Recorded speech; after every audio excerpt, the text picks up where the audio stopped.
front of me is Redmi Pad 2, and today I would like to show you how you can turn on or off autocorrection.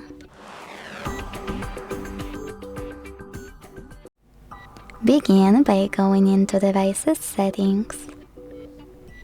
Now scroll all the way down to click on Additional Settings. Hit Languages and Input here. Then Manage Keyboards. And finally, Gboard.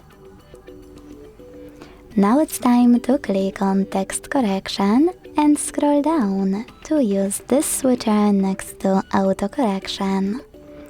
Thanks to it, you can switch it off or on.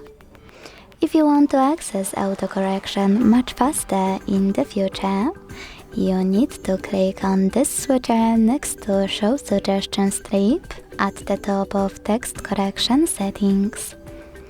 When your switcher is blue, you can go back and launch your keyboard. Then click on gear icon at the top of it to access text correction and in it, autocorrection. Thanks so much for watching. If you enjoyed this video, don't forget to leave a like, comment and subscribe. Bye!